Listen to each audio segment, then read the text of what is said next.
All right, let me go ahead and pull this up on the screen. Okay, looking at our grade screen, see where we're at. We're getting right down to the end.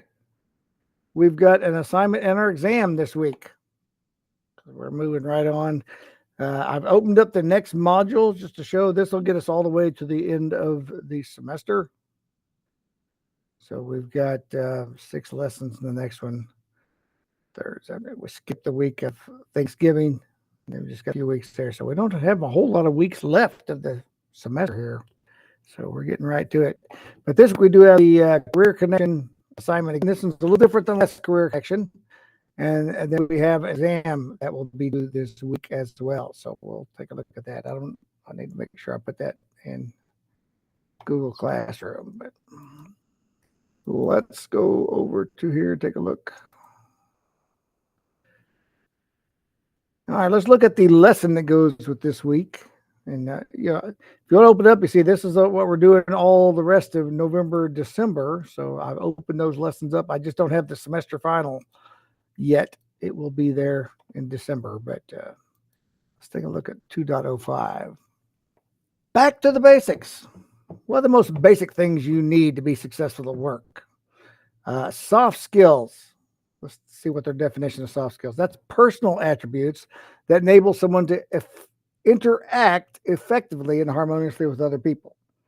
It's, can you sit and have a conversation with other people and it go well, right? You can interact with other people without a whole lot of difficulty. Soft skills are how you function in the workplace and interact with those people around you. At the most basic levels, employees must be on time, dress appropriately for their job, take the initiative, and work well with other people. These are all considered soft skills, and they make the difference between a mediocre employee and a great one. So the National Association of Colleges and Employers, NACE, issued 260 survey responses, many of them from big corporations like Chevron and IBM, to compile a list of the top 10 most wanted skills in potential employees. So to possess the top 5 skills, you only need 2 things. You need strong personal and interpersonal skills. So let's take a look at their 10 most wanted skills in potential employees. Number 1, ability to work in a team structure. Because a lot of times you got things you've got to work in conjunction with other people. You group of people, you need to accomplish this. Number 2, the ability to make decisions and solve problems. Oh, that's big. Can you make a decision and get something done? Or do you have to ask somebody every time? What should I do with this? What should I do with that? What should I do with this? Well, yes, when we start a job, we're asking those questions all the time because we need to know how the company operates. But a year later, are you still asking everyone how to do your job? Can you make decisions? Can you solve problems on your own? That's a big thing. The ability to communicate verbally with people inside and outside of the organization. You're going to be asked questions. You need to communicate with other people. Can you do that? Can you plan, organize, and prioritize work? Can you figure out which work is more important than others? We only have so much time left today. We need to get this accomplished. These 2 things can wait till tomorrow. The ability to obtain and process information, because that's all everything is obtaining and process information. The ability to analyze quantitative data, which is data expressing a certain quantity, amount, or range, and usually there are measurement units associated with data. So that's big, analyzing data, because you need to see how are our sales going, or what are we producing? Are we producing enough per hour and stuff like that? There's lots of numbers in jobs, lots and lots. Technical knowledge related to the job. So that's going to vary depending on what job you're doing. Proficiency with computer software programs. That's true in almost every job. Almost every job. There's a few jobs, but the few jobs that don't do that are all with muscles, right? Just all doing manual labor. ability to create or edit written reports. Because a lot of times in our jobs, we have to write a report or write an email to somebody to report on how something's going. Hey, fill me in on how this project's going. And you got to write a report. And the ability to sell and influence others. A lot of times with your ideas or your solution, you got to be able to sell it. Now, here's how we fix that, guys. And you got to be able to influence others and sell your solution. Almost all employers agree on one thing. They can hire and train almost anyone. But if employees don't have the soft skills, it's hard for them to keep the job. I will share. Uh, I look at these news reports and stuff all the time on all kinds of stuff like this. And I saw where recently a report came out where they surveyed again a bunch of these businesses, top businesses in the country, and a lot of them. And like 60% of them said they have hired recent college graduates and already fired them within the first year. Like 60% of the companies have done that. And like 40% of those companies says, I'm not going to hire another recent college graduate for a while. I'm going to hire people that have work experience because they don't show up to work on time, that use proper work language.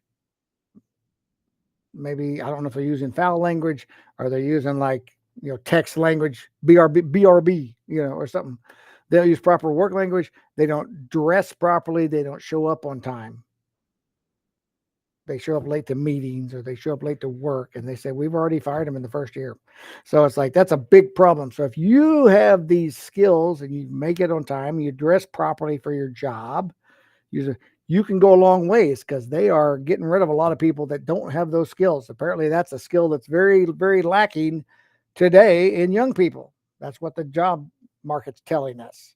Is that, and I don't know if it's because everyone's on their phones all the time and they're losing these skills of being able to interact with other people, but it's hurting them in the workplace. So if you have those skills, if you can communicate with people, if you can, be on time and plan and organize and do things, you got a good future looking ahead of you, because you're going to rise above the competition. So important to be working on these skills, being able to communicate and all that good stuff. All right, let's continue on. Positive work behaviors. Technical knowledge and skills are unquestionably important. However, employers are looking for potential employees with a positive work attitude. Yeah, do you gripe the whole time you're at your job? You're not going to last very long. Attitude is the way you think, feel, and act, and values typically impact your attitude. That's true. Check out some core values that impact the way that you live and work. Pride. Pride prevents you from doing just enough to get by. Are you proud of the work you do? Do you do a good job to where you'd like people to say, oh yeah, I did that, right? If you know everything you do at work or school has your name and signature on it, then you'll give it your best shot and nothing less. If you know that people know that I'm turning in this report, you're going to do good, because you want to be proud of it. You want to be proud of it, not just, well, I did just enough and turned it in. So it's good to have pride in the work that you do. Passion. See, that's a burning desire and intense enthusiasm for all things worth doing to put you through the challenges of work. So, it's great to find a job that means something to you. You'll have a better attitude and more passion, and make sure it's done correctly. Belief. You must take personal responsibility for your success and believe that nothing's impossible, and you can learn from your mistakes and move on. Because that's the thing. In every job, we're going to make mistakes. But do you learn from it? Do you have a belief that you can be successful? Know that you can achieve all you set out to do for yourself. You just need to start believing in yourself. You're like, oh man, this is really hard. I don't think I can do it. Well, then you probably won't ever do it, because every job's going to have something that's challenging. Wow, I got to be able to do that. That's where you got to have that belief and say, okay, how do I start? What do I need to learn? How do I get to where I can do that? Because right now it seems pretty overwhelming, but I can do it. Then work ethic. Well, that's huge. Work ethic. What does the term work ethic mean to you? See, it's generally associated with working hard and doing a good job. You're being paid for your time at that job. Are you goofing off the whole time? Or do you feel, hey, they're paying me, I need to be a responsible employee and work while I'm here. Many characteristics of work ethic can be summarized in 3 terms: interpersonal skills, initiative, and dependability. A positive attitude usually creates a good work ethic. Yeah, you see that a lot of times people's first job sometimes is in fast food, and you can see those people that are going to be successful and those who are not because they have a good work ethic. You got the employees like, hey, can you go over there and clean up that spill? So they go over and they clean up the spill because they have to. And then do they just stand around and wait to be told something else? Or they're like, oh, while I'm here, I should go ahead and tidy up this and I'll clean up this. Let me sweep this area, because right now I don't have anything to do. So let me find something to do. I was in fast food when I was a young man, and I saw those employees that if they had nothing to do, they would look for something to do. Oh, let me go restock this over here. Oh, let me get the broom and clean this up. Oh, this needs to be mopped. It's really sticky. I'll go ahead and get a mop and take care of this. Where other employees would just stand there and lean against the wall and wait on someone. Hey, can you go mop that? It's sticky. Oh, okay. And then they do it, but don't wait to be told everything because you're not going to last very long. Especially if you want to be promoted and be one of the bosses and stuff. Take initiative. Okay, this is something that you're going to need to do because this is an attitude quotient survey. 14 attitude traits that are important to your ability to work. So a high rating will help you win the approval of your coworkers and applause of your boss. How do you measure up? So rate yourself. 5 is the highest rating. 1 is the lowest. So this is on page 3 of our lesson. So you need to go here, whether you want to do it right now or later. I'm going to go ahead and do it just for myself, just to see, just to show you the questions are on here. Let's see what this is. Oh, this has the directions and the text version. But basically, 5 is the highest. 5 is the highest. 1 is the lowest. So clean. I'm going to give myself a 4. Sometimes I leave things a little bit unorganized and stuff. Well, I organize a different thing, though. But generally, I keep things pretty clean. I'm courteous to a 5, maybe. No, 4. Sometimes I can be a little bit rude. Organized. I'm going to give myself a 3. Enthusiastic. I can be very enthusiastic. I'm very dependable, cooperative, and dedicated. So I'm going to give myself 5 on those. Able to adjust well to change. 3. Sometimes helpful, for ambitious. I don't have the ambition I used to. I'm going to put it at 3. Initiative. Yes, I can find things to do. I'll give myself a 4 out of 5. Constructive criticism. Depends on my mood. I have to say, sometimes I'm like, I don't want to be told what I did wrong. So I'll be honest with that. I'll give it a 3. I'll follow directions. I can do that. And I can be very tactful to a fault. I got a 58. Well, my way to getting hired. Okay. So 2 pages of questions, and it'll give you a score. Nice. All right. Self-awareness. Oh, this is nice. Understanding your personal values is important when deciding on a career path.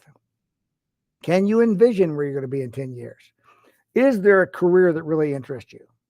Have you thought about how much money you'll make in that career, right? Because sometimes that's important. I mean, you need to make enough to at least be comfortable, right? You don't want to have to be struggling just to buy food every week. But, not everyone needs to make $1 million.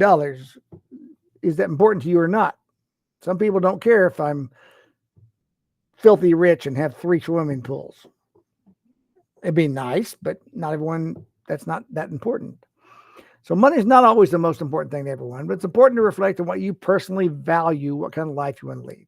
It's like, yeah, I can make a ton of money, but I'll have to travel a lot. I'll be gone from home. Is that important to me that I'm home in the evenings with my spouse and kids? Or is it okay if I have to travel a lot and I'm gone for a week at a time? Because that can affect how much money you're going to make. You have to figure out what is personally valuable to you. What kind of life? You might decide on a high-paying job that requires a lot of travel, not a lot of time at home. So I was just talking about there. Every job comes with certain trade-offs, but only you can decide what you can and cannot live with.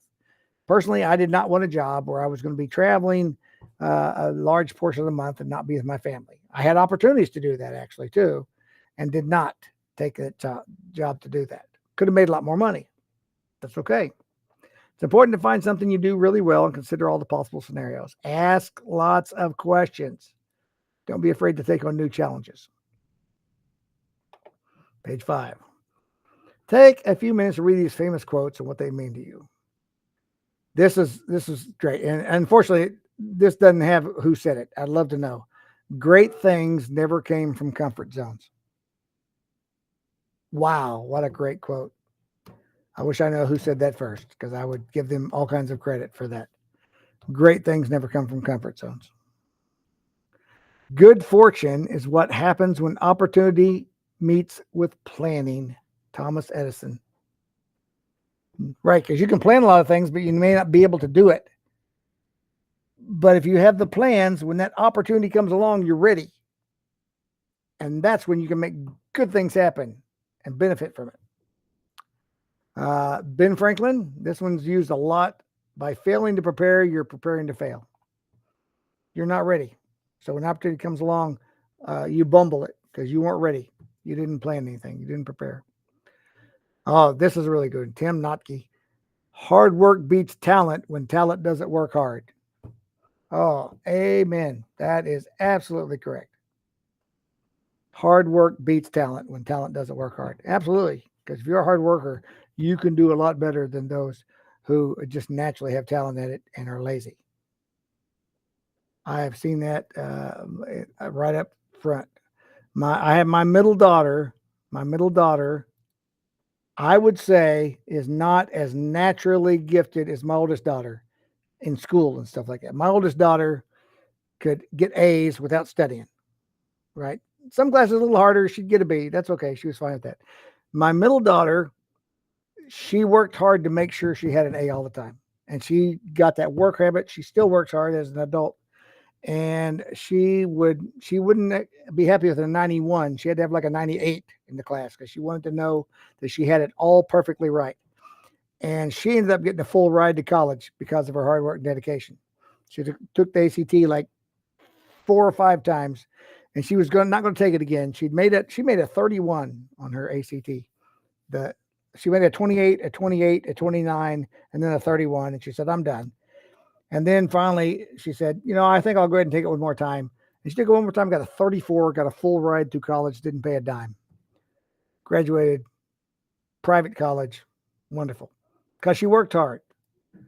My oldest daughter could have done that if she'd had harder work. She made, 26 in ACT, did fine, worked her way through college, naturally smart, but hard work, got a full ride. Ability is what you're capable of doing. Motivation determines what you do. Attitude determines how well you do it. Lou Holtz, famous coached Notre Dame football, and I think he coached Arkansas football for a while back in the 70s. He was a famous football coach, and he's retired now. But ability is what you're capable of doing. That's your natural ability. Motivation determines what you do. You may be able to do it, but are you motivated to do it? And your attitude determines how well you do it. That's a great quote right here. And Denzel Washington, love Denzel. Fall forward. See, he didn't say don't fall. He said fall forward. Every failed experiment is one step closer to success. You've got to take risks. Oh, that's pretty scary. I don't know if I want to try that. Well, if you want to be successful, take those risks. All right, great quotes. Passion led us here. All right, we have a career connections project. I have in Google Classroom a template. Here is our assignment for this week, and we have the test this week. This time, you are to interview a trusted adult. Could be a parent, could be a uncle or aunt, a friend, some adult, someone that's not in school anymore, someone that's out in the workforce, preferably someone that's like over 30 that's been in the workforce a while, not someone that started working last year. And ask them to give you 3 pieces of advice regarding joining the workforce. So here's some example. You can choose the questions you want, but here's some they give you. What do you wish you'd known before you started working? What's something you learned after being in the workplace for a few years? What's something you'd do differently if you could start all over? What would you tell someone starting in your career today? What skills have you acquired you wish you'd had when you started? You had to get those career skills after you. So here's where you're going to put your 3 questions. What 3 questions did you ask? It can be some of these. You may have your own questions. You may Google up some questions. You pick the questions. And what 3 pieces of advice did you get? So 3 questions, 3 pieces of advice, and then answer these 3 questions. Which piece of advice you think is most valuable and why? Explain that. Why do you think it's a good piece? Do you think it's important to ask people with more experience for career advice? Is this a worthy thing to do? And what does that phrase soft skills mean to you? And which 2 do you consider the most important? Because you may have different thoughts on that. And then here's the grading rubric basis. So you're going to find a trusted adult, someone you think is maybe in your mind is someone has been successful. That's what I recommend. Find someone that's been successful and get some advice from them. Get some advice. All right. So that is right here where you can turn it in. You can submit it in Google and Buzz, attach your Google file. And now let's look at the exam that goes with this week. There it is. We have how many questions? So this is all about the vulnerabilities that we've been studying for the last several weeks. 1, 2, 3, 4, 5, 10, 20 questions. All right. 20 questions. All about the stuff that we've been doing the last few weeks. So I'm going to leave. Yes, I know I haven't turned it in yet. So that's what we have this week. You get to go interview someone who you see as successful, been out there in the workforce, and the exam this week. So, and you can define success. Any adult. I mean, successful might just be that they got enough money to pay the bills. It doesn't mean that they got a swimming pool and 4 cars, right? Just a trusted adult that's been in the workforce and that can give you some advice. So, worthy thing. Very good. Okay, guys, if you got any questions, this is a B day this Friday. So today is Wednesday, Monday, right? Because the first day of our week is our Wednesday, Monday. Tomorrow will be Thursday, Wednesday, and then Friday. I don't know. But we don't have another class period this week since it's a B day on our only asynchronous day. So it'll be next week before I see you guys again. If you got any questions or anything, email me. I'll get with you. But otherwise, I won't keep you any longer. We've gone through our lesson. We're in good shape. You guys know what to do. Go tackle your week. We'll see you next time.